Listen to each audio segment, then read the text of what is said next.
కోట్లలో రైతుల సొమ్ము దోచుకున్నారు. కూటమి ప్రభుత్వం దొంగలను పట్టుకోవడం ప్రారంభించడంతో వైసీపీ కీలక నేతల్లో ఉలికిపాటు మొదలైంది. కష్టాల్లో ఉన్న రైతన్నకు అండగా నిలవాల్సిన జిల్లా కేంద్ర సహకార బ్యాంకు నిధులను స్వాహా చేయడంలో గత వైఎస్సార్సీపీ ప్రభుత్వ హయాంలో భారీ కుంభకోణం వెలుగులోకొచ్చింది. గుంటూరు డీసీజీబీ నల్లపాడు బ్రాంచ్లో 22 కోట్లకు పైగా బోగస్ రుణాలు సృష్టించడం ద్వారా రైతు సొమ్మును అక్రమంగా దోచుకున్నట్లు తేలింది. ఈ భారీ ఆర్థిక అక్రమాలపై కూటమి ప్రభుత్వం తీవ్రంగా స్పందించింది.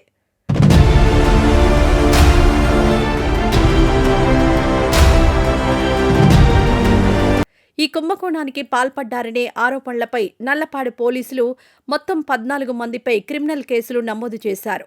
వీరిలో అత్యంత కీలక వ్యక్తి డీసీసీబీ మాజీ చైర్మన్, గుంటూరు వైసీపీ కీలక నేత రాతంశెట్టి సీతారామాంజనేయులు ఉన్నారు. ఆయనతో పాటు మాజీ CEO T Krishnaveni, Nallapadu branch మాజీ మేనేజర్ దేవరకొండ అరుణకుమారి సహా అప్పటి 11 మంది పాలకవర్గ సభ్యులపైన కేసులు నమోదయ్యాయి.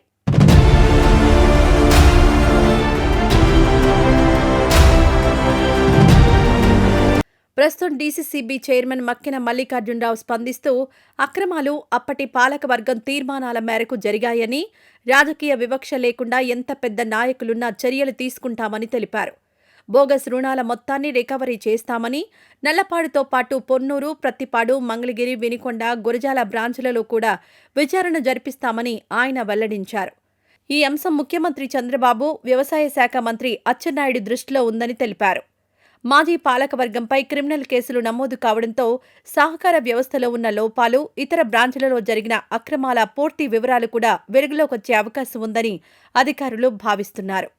గత ప్రభుత్వ హయాంలో అప్పుడున్నటువంటి బాడీ తీర్మానాల మేరకు అక్కడ అక్రమాలు జరిగాయి. వాటన్నిటి మీద కూడా 51 ఎంక్వైరీ వేయటం జరిగింది.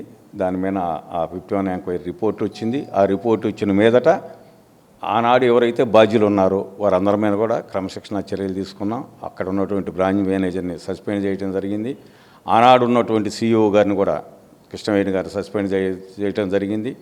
అదేవిధంగా ఆ రోజున ఉన్నటువంటి అజయ్ కుమార్ గారిని కూడా ఆయన కూడా సస్పెండ్ చేయడం జరిగింది. ఆ తదుపరి 59 ఎంక్వైరీలో కూడా కలెక్టర్ గారి ఆదేశాల మేరకు ఈ రోజున డీసీఓ గారు నల్లపాడు పోలీస్ స్టేషన్లో వీరి మీద క్రిమినల్ చర్యలకి రిపోర్ట్ ఇవ్వడం జరిగింది. తదుపరి ఆ రిపోర్ట్ ఇచ్చిన మీదట వారి మీద పలు సెక్షన్లో ఈ రోజున కేసు కూడా క్రిమినల్ కేసు కూడా నమోదు చేయడం జరిగింది. అయితే ఇందులో నేను తెలియజేసేది ఏంటంటే, ఎవరైతే బాధ్యులు ఉన్నారో అది నల్లపాడు కావచ్చు, లేకపోతే మంగళగిరి కావచ్చు, వినుకొండ కావచ్చు, అదేవిధంగా ప్రతిపాడు కావచ్చు, పొన్నూరు కావచ్చు, గురజాల కావచ్చు, వీటన్నిటి మీద కూడా సమగ్రంగా విచారణ జరుగుతుంది. దోషులు ఎవరైనప్పటికీ ఇది రాజకీయాలతో సంబంధం లేదు. అటు రాజకీయాలకు సంబంధించిన వాళ్ళు ఉన్నా, లేకపోతే ఇటు పరిపాలనకు సంబంధించినటువంటి అధికారులున్నా అందరి మీద కూడా చర్యలు తీసుకుంటాం. ఈ రైతులకు సంబంధించినటువంటి బ్యాంకు రైతు సొమ్మును తప్పనిసరిగా రికవరీ చేసేదానికి ప్రయత్నం చేస్తాం. ఇందులో ఎటువంటి రాజకీయ వివక్ష లేదు, అదేవిధంగా ఎటువంటి సంక్షోభం లేదు, ఎటువంటి మాకు సంబంధించి ఎటువంటి దీన్ని కూడా తీసుకోకుండా నిక్కచ్చిగా నిష్పక్షపాతంగా విచారణ ఈ కూడా ప్రభుత్వం జరిపిస్తూ ఉంది. ఇది ముఖ్యమంత్రి గారి దృష్టిలో ఉంది, మంత్రి అచ్చెన్నాయుడు గారి దృష్టిలో ఉంది. తప్పనిసరిగా అన్ని చర్యలు తీసుకునే దానికి మా వంతు ప్రయత్నం చేస్తాం. సార్, ప్రభుత్వం ఏర్పడి సంవత్సరం దాటింది, ఎంత టైం పట్టొచ్చు అంటారు వాటిని వెలికి తీయడానికి? ప్రతిపాడుకు సంబంధించి కొంతమేరకు చర్యలు తీసుకోవడం జరిగింది. అదేవిధంగా మంగళగిరిలో జరిగినటువంటి దాని మీద కూడా చర్యలు తీసుకుంటా ఉన్నాం. మంగళగిరిలో జరిగిన దాని మీద కూడా అక్కడ సస్పెండ్ చేయడం జరిగింది, వాళ్ళని ట్రాన్స్ఫర్ చేయడం జరిగింది. ఈ కార్యక్రమాలు జరుగుతున్నాయి.